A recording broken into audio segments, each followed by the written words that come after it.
Welcome to Krizcast, nomad life. Welcome to Krizcast, nomad life. Welcome to another episode of Krizcast Nomad Life. In this show, we're going to talk to somebody who has lived in a country for 7 years and then decided, I'm going to move to Spain. I'm going to live in Spain. So let's see why. And we're also going to touch a very important topic, how to make friends in Spain. Because you're an expat, you're an immigrant, you're living in a country, you definitely need to make friends. You need for a community to grow, to share, to have fun, for everything. And finally, we're also going to talk about how to get jobs, which is very important. You need to pay your bills. So sit back and enjoy. So the idea of this podcast, Fed, can I call you Fed? Sure, sure. Thank you. I I wanted to know more about what people think about Spain because when I moved from India to Spain 6, 7 months ago, I found it so amusing. We don't know about Spain a lot. We are influenced by Western culture a lot in terms of US and UK, but not the Spanish culture. I find it completely fascinating what the Spanish culture and their art, their architecture, everything is amusing for me, and especially the people. And I get to meet a lot of interesting people also. And I wanted to do a podcast of understanding Spain or how it is living in Spain from others' perspective. And that's the reason I have you here on this podcast. So I welcome you with a warm welcome, Federico. I'm going to call you Fed all through the podcast. So please go ahead and introduce yourself. Thank you, Kriz. In my case, I am originally from El Salvador. Before, I used to live in Poland for almost 7 years, and in 2020, I moved to Spain. For me, let's say in my case, I'm an architect. I'm a software architect. I've been building stuff, and let's say here I work as a digital nomad. Let's call it like that. Although I wouldn't say that is my passion to be a digital nomad. That's not exactly my cup of tea, but that's everybody has different personalities, I would say. Nice. So you were in Poland, and what brought you to Spain? Is it your work? I will say that it was to simplify some things in my life. It was not the language, but it was the immigration processes. And Uh, in Poland, to do anything, especially when you're not an Eastern European or you're not an EU citizen, the things are significantly tougher. And there is a moment that even if you feel comfortable or the economy or many things can be great, it can be challenging after a while or even tiring. I really like Poland. I recommend people to go there, and I even go every year to visit my friends. But if you're not an EU citizen, I would say it's a very harsh place in many ways. oh, so you find the bureaucracy a bit tough. Yeah, but I would say Spain is easier because of my origins. It's not easy because people have misunderstandings. It's easier. It's not easy. Ah, okay, that makes sense. But I found Spanish bureaucracy, the paperwork, so very slow, but yeah, it happens. Slowly it happens. Yeah. Yeah, but trust me, it's not different even if you go to Germany. My best friend lives. Oh, really? It's not.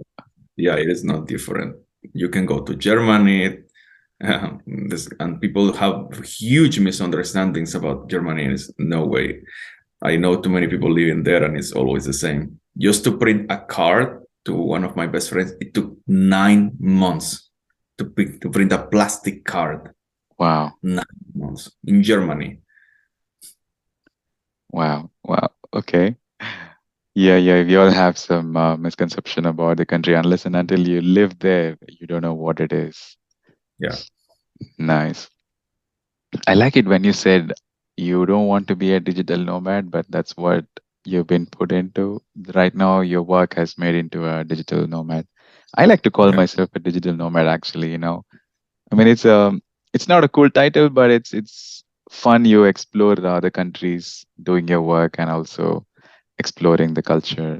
I like that way of traveling and meeting new people. So you've traveled various countries. I could see. So tell us what is unique about Spanish people. You see it's good or bad. What is unique?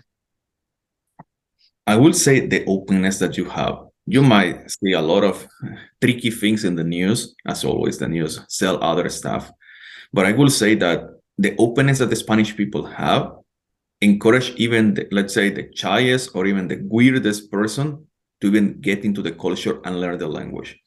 It's something I have never seen in other European countries, and you see a lot of people telling, but there are a lot of immigrants coming here and they don't learn the language. Yeah, Yeah, but it's because of your behavior also. And the funny thing is that they come to Spain and they come here and they like how the people are, how they charming they are, how open they are, how warm they are. And that's why they come here. But when they return to their countries, they go back to their old way of thinking. So it's like only for a temporal time you enjoy what Spain has, but then you don't connect. So I will say that that's something Spain has that I haven't seen in any Northern European country, because in the others you see all these complaints. Everybody comes here because the people are warm and very open, but then when they return to their countries, like we go back to the old way, like we yeah, forgot everything we learned in Spain, and we complain a lot why people do not integrate in our societies. But Spain, because of the openness and the way that the people think, in a way encourage even the shyest person to get into the system. That's why I have never met, at least in my case, I have never met an immigrant who knows zero Spanish. They might yeah, not be fluent enough, but the thing is that I don't think that people judge them so much, so they encourage them to get into the system. While in other countries, how you behave, you discourage people to even try. There is a moment that you just gave up. It's like, I have my job and who cares about the rest? And that's why you don't create that mix that you see in Spain. As in every place, there are people who don't fully integrate, but that's a different topic. But I would say it's one of the few places I can see that, let's say, mixing pot in a way that you don't feel as a full, complete stranger. Or I'm not sure yeah. if you have a different experience, Chris, but I've never met someone who feels a complete outsider.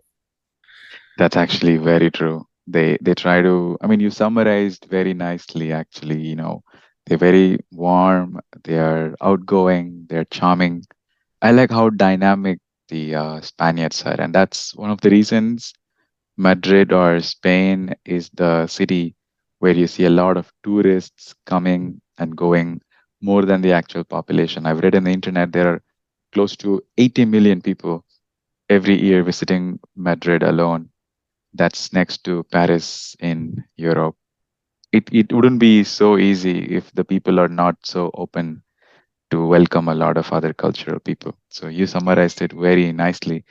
So, that's a very good point actually you brought, Fed. You told about people going back to their country with their old mindset, but living temporarily with that moment and forgetting everything. I want to know what characteristics or what behavioral things that you learned and took back to your own country, El Salvador. And that's a hard question because I haven't been there in over 6 years, so I cannot answer. Okay, okay. You never, oh, you here 6 years continuously. Yeah, in Europe I've been 6 years, and I moved to Ah, here 3 years ago, so I cannot say that. what is the one thing that you miss about your country? I would say your friends, but that's Yeah, because in the end you don't miss about things, you miss people and you miss memories. yeah, That's why, for example, I go to Poland for a similar reason. The majority of my European friends live in Poland. I studied there, I worked there, and there is a difference between being a digital nomad and interacting with people. And that's the key thing. When I used to live in Poland, I interacted with people, so I have closer ties than when you are switching places, connecting with many different people. And that's what happens. If you are in a, let's say, in a more station, let's call it in a physical place, you yeah, are easier to build connections with people, long-term connections. It depends yeah, on you, it depends on certain factors, but virtual connections tend to be very weak yeah, because you can just post someone and forget it, and you yeah. never. And that's the difference. It's a difference. Mm, very true. That's a good quote that you said. You don't miss things, you miss people. You miss people a lot when you live in another country, of course. Yeah, that's a nice thing. I don't know much about the culture or how El Salvador as a country. I haven't invested, but maybe I will research about El Salvador, how people are, how the economy is after our podcast. But I want to know now. You have a lot of friends in Poland. You go visit them quite often, at least once in a year. How do you make Yeah. friends in Spain? How do you meet new people in Madrid? I will say that the best thing is to go to it's like in Poland. You must start visiting places that you have things in common. And if you don't Ah, like them, well, you must start to learn what the Spanish people like. yeah. I can give you an example of something I didn't experience, but it's something that is very true and something similar to what happened to me in Poland. I met someone from the Czech Republic, and she was from the same organization that I belong to, Toastmasters. And Ah, in that lady had huge issues to meet Czech people. wow. Why? Because, well, she didn't want to do what Czech people do. She hated sports, and that's something similar in Spain. People like sports. Yeah. And she hated the sports because of her cultural origins. She was lazy. She didn't want to do anything, always doing nothing.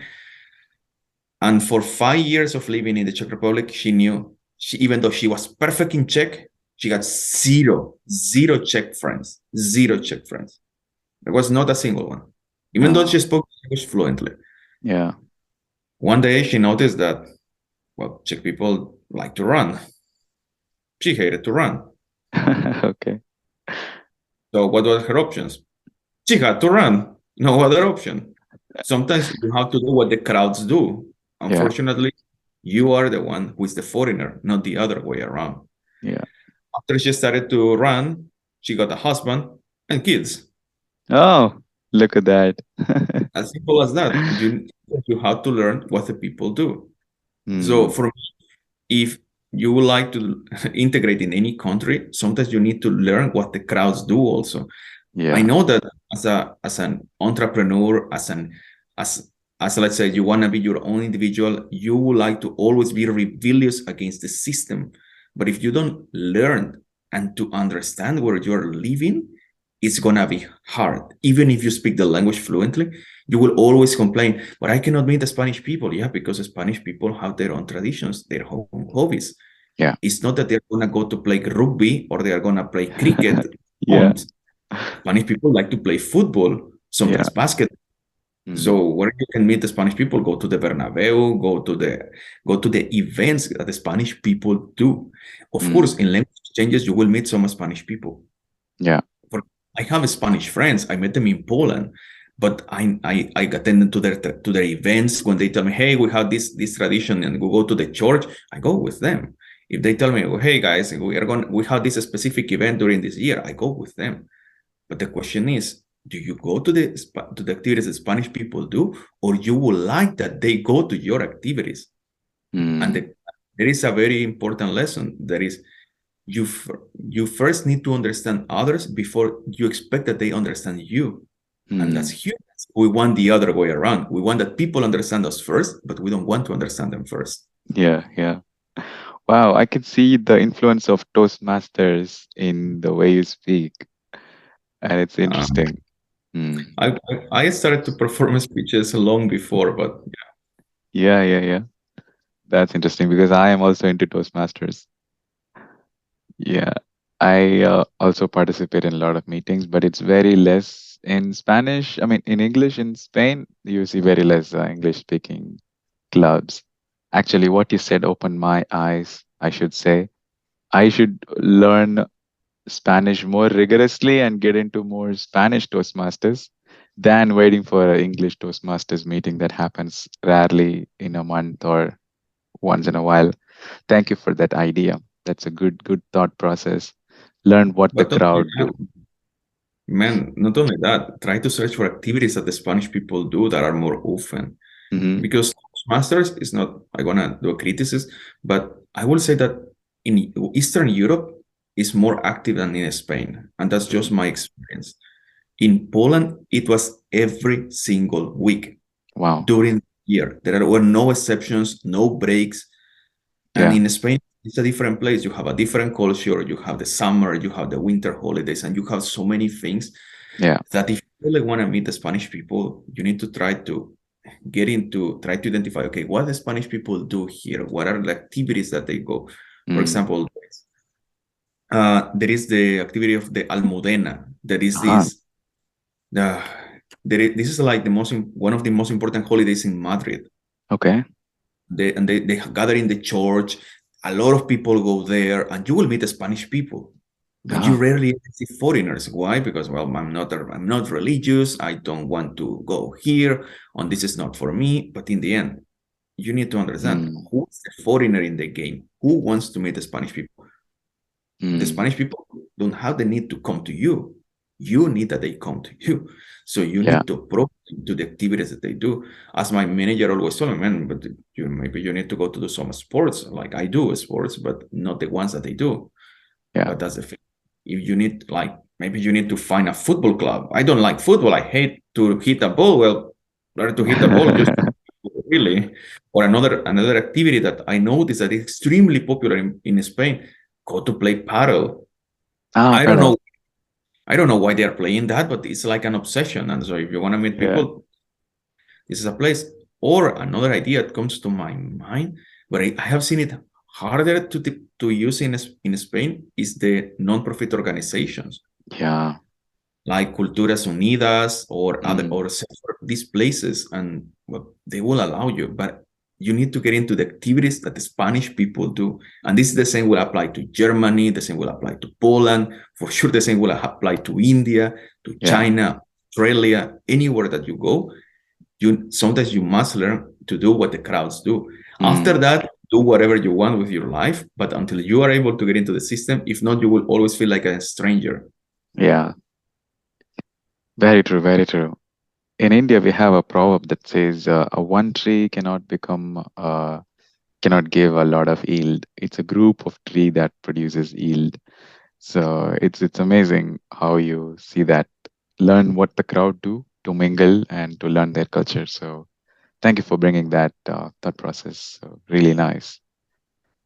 So yeah, I understood that you hate football, which is very you rarely see people who hate football in Europe. So it's good because I love cricket. I miss cricket a lot. And these days we have a huge Indian population growing in Spain. I see they are playing cricket. Once in a while, we have people going into the park and play cricket. That's what I do when I get some time. So yeah. Finally, I want to know about the jobs. Like in general, you are a software architect, which is a niche field in Spain. You see very less software architects. What are your friends into, your Spanish friends? What are their jobs? How is the job market in general in your perspective? I will say that the job market is tricky because Spain, from one side, have a lot of positions in specialized areas, but coming back to the part that we have in the beginning of how the Spanish culture behaves, Mm. not many people specialize and they don't like to study those things. And the few people that are, let's say, often like very experienced, they just run away to Germany or other place because of Mm. money or other prospects in life. Yeah. So since you have all these people who are moving, then you have like huge spots that no one can fill. And there is a huge challenge because Spanish people, sometimes they don't want to learn the right skills. I have a friend who is a cybersecurity manager. Uh-huh. He has so many troubles to hire people. Mm. So many troubles because they do not speak English and his clients are not Spanish people. So, or Spanish speaking people, which is a very big problem for him. So he needs people that knows about cybersecurity, which is a very important market, and he Yeah. has no people. Then Mm. you have software developers, but in the end, they also need to speak English fluently, which is another problem. You have like a very, not always only English, but you need to understand that there are different markets, and especially in engineering sectors, there is not much. Another example is solar energy. 77% of the positions were not filled in the neighboring state, Castilla and Leon, the last year. 77%, not 20%. 77% is a huge number of positions that were not filled. Wow. There are positions, but the thing is, you enter in the conflict that people don't want to do the hard job, and they don't want to learn the right skills. So you have like a tricky field in that area, because you cannot. And there are things that also, in my opinion, should be changed, especially from the political system, but that's a completely different topic. Yeah. But that it is difficult to. So positions, they exist, but I will say that you must have the right skills to get into the system. As I said, sometimes who will realize about that? If you don't read even the Spanish news, many people will not know what I told you about about those details. Yeah. And some of them are extreme, that positions exist. So people have huge misunderstandings that there is not even money in Spain, and there is money here. Yeah. We will not compare the United States, because it's a different market, completely different system.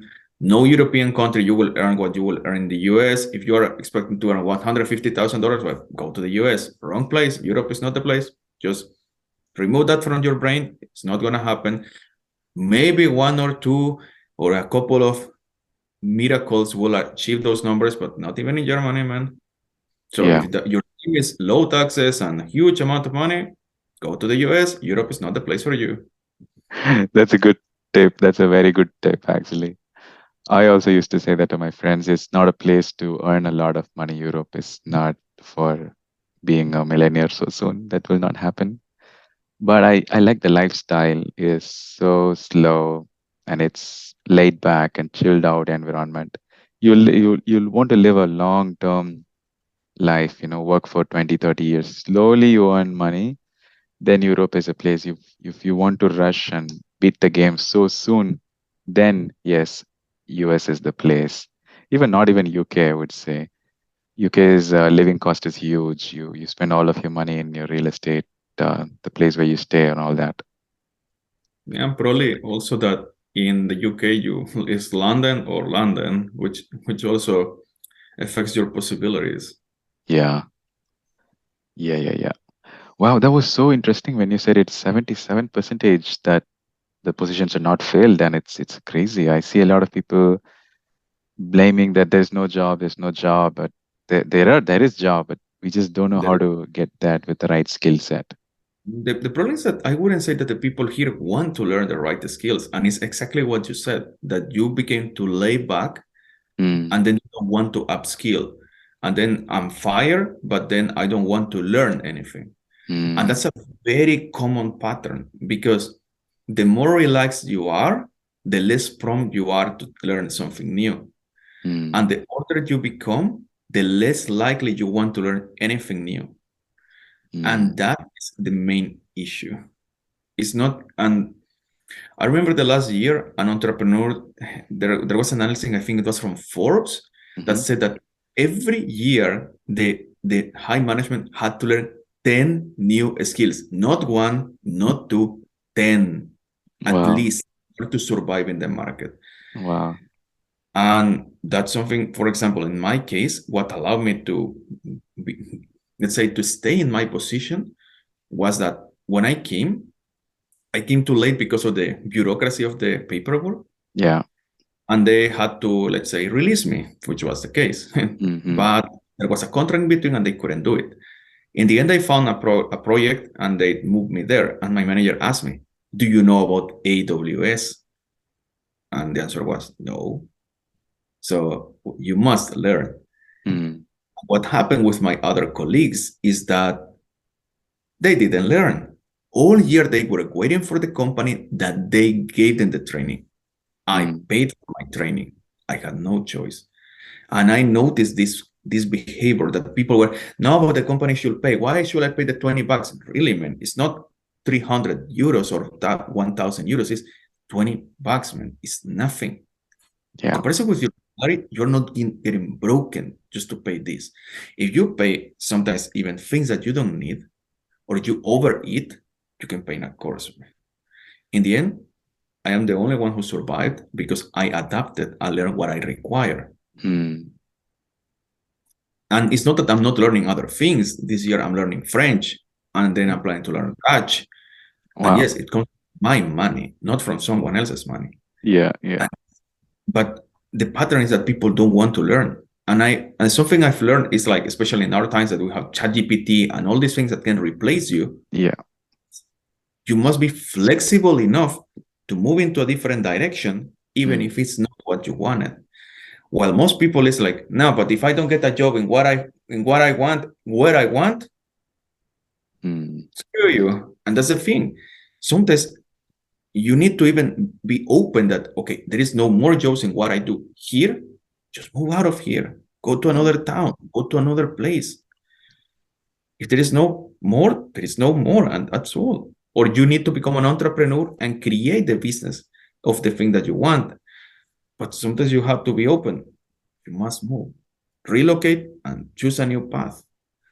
And in many cases, there is no job here. My question is, you're Spanish and you're listening to this. Why don't you move to Norway? Why don't you move to Germany? Why don't you move to Austria? Why don't you move to Poland? You have so many options. Yeah. If you decided to stay here, it's because of you. And if you don't, and if you want that the jobs appear, be you the entrepreneur who creates those companies and create a new chapter in Spain. Because Spain is that you use your resources, your brain, and create what you want to see. If not, there are many other places where you can go, but this is not the place because you are stuck in yourself and you're just getting frustrated on your own because of your own. Very well summarized, Fred. I want to give you a big round of applause for that 2 minutes because this is exactly what my CEO says. If you want to do something in long term, you have to be adaptable in every situations and be ready to learn and re-innovate yourself. As you said, people stick to what they know and then they worry about not getting job, not getting employed. And the CEO says, if you are not employable, if somebody is firing you, you should be make sure you're employable with the right skill set. Then the employment comes automatically. So that's what you beautifully summarized. It also reminds me of this beautiful chapter from a book called Sapiens. I read a lot of books where about history. I love this guy called Yuval Noah Harari. He's from Israel. He says in future, I mean in 10, 20 years, every job will vanish in 5 years. Let's say you're a software architect. 5 years, you have to learn something else because solution architect job will go. Then something else will come. These days we see new jobs coming up every now and then, right? So yeah, we should be ready to adapt ourselves for the future. I want to take a moment to thank you for participating in this podcast with me, Fed. I really appreciate all the information you've shared with me on this show. You are very knowledgeable and you're very humble and you're extremely inspiring the way you've moved from your own country and developed yourself as a person. And you're so inspiring. I learned a lot of things from you in this show. Thank you, Kriz, for the opportunity. And hopefully we will see you playing football soon. Certainly, yes. Thank you, Fed. Thank you, Kriz. Welcome to Krizcast, nomad life. Welcome to Krizcast, nomad life.